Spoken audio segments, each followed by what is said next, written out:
In today's episode of Why You Should Buy, I'll be discussing Mafia the Old Country, which released 2 months ago.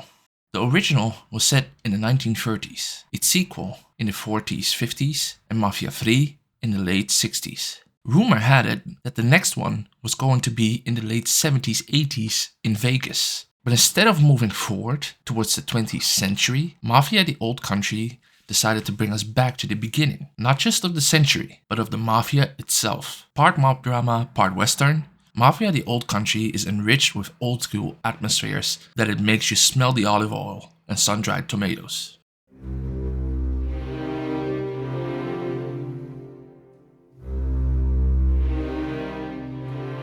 The story is quite different from the others. It takes place in the early 1900s and it doesn't take place in America. Instead, it takes place in Sicily. It's about Enzo Vavara working in the mines in order to pay off a family debt. Stuff goes down, he flees and joins a group of interesting folk. I'll leave it at that, because the best part of this game is its storytelling after all. The story, characters and the atmosphere. Just like every other Mafia game in the series. The game also has some returning characters, physical or not, adding recalls and memories towards the former Mafia stories set at a later time. And as a cherry on top of the cake, Mafia the Old Country added an authentic Sicilian dub as an option whoever wishes it. I'm one of them. Whenever I'm watching cinematic pieces, I prefer matching the language to where the story sets place. Valkyrie and Der Untergang in German, The Three Musketeers in French, The Godfather in English and Italian, and so on.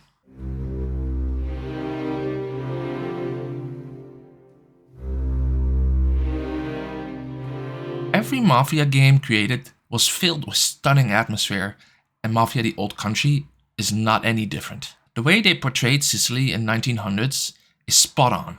From the Carusi carrying up the silver rocks and lemon business to the horse and car transport transitioning, the game has an amazing focus on detail. And that's just the start. Mafia the Old Country features a narrative-driven camera mechanic unlocked in Chapter 4, where players take specific photographs of Sicilian vistas as part of a collectible system. When I first got introduced to this mechanic, I was excited to roam around in free mode and take pictures all day. But its purpose is limited: to find and photograph scenic locations for the collectible system. It's not freeform, meaning you can't freely move the camera to capture any scene. It would be nice to see that change in the future, but nonetheless, it is a nice addition towards collectibles. In Mafia Definitive Edition we had cigarette cards, magazines, postcards. In Mafia 2, Playboys and Wanted posters. And in 3 they added propaganda and album covers. So adding a photo camera for pictures towards this list is a nice change of pace. Besides the portrayal of Sicily, the combat and driving also plays a major part in the series. And the exciting thing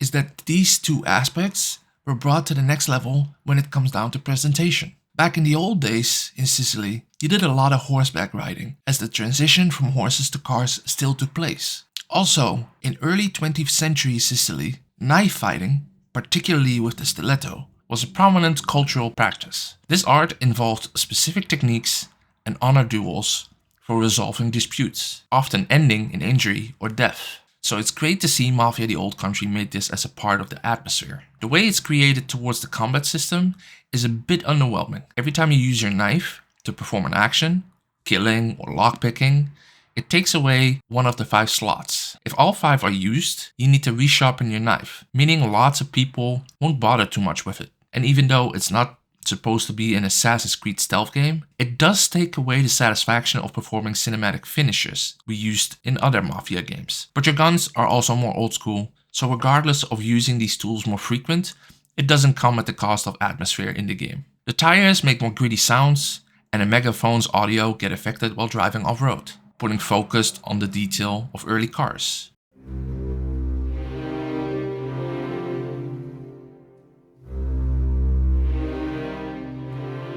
Hangar 13 and 2K had the high peaks and low points. The original Mafia game was one of the first historical games with cinematic open world action. With Italian criminals, Irish cops, smokes and liquor, Mafia is a large, linear, story-driven action game. The story about a cab driver turned mob soldier, Tommy Angelo, takes place in flashbacks as Tommy tells a story about his rise and fall to a detective that's been hunting him for years. And even though the original aged poorly, the remake of this game did some rewriting on the story and cinematics for the better good. Kind of like a nice aged wine, with great gunplay, amazing driving, a stunning 1930s atmosphere.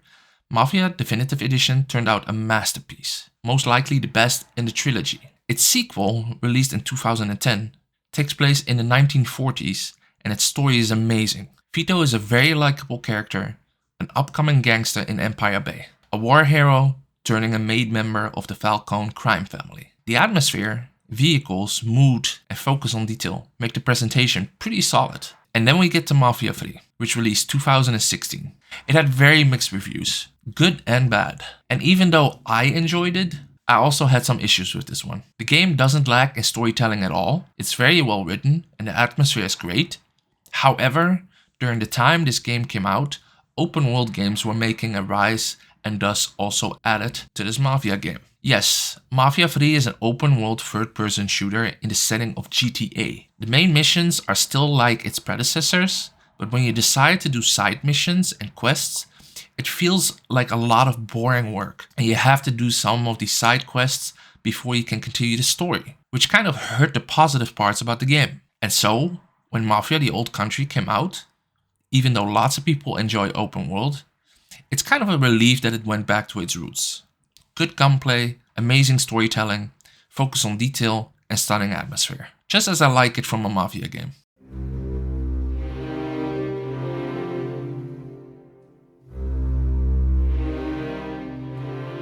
So regardless of the game not being open world, the devs decided to stick with what it's best at. With great storytelling, voice acting, stunning atmosphere, and great combat and driving gameplay, the game is an absolute stunner for $50. Some people are sad it is an open world, but honestly, I prefer it that way. All the Mafia games have always shined on storytelling, and for them to just let you focus on progressing through a linear storyline is not a bad thing. If you haven't played any Mafia games before this one, I recommend you try Mafia Definitive Edition and Mafia 2 Definitive Edition. Let me know your thoughts in the comments and if you need help on progression. I got plenty of Mafia guides for you to check out.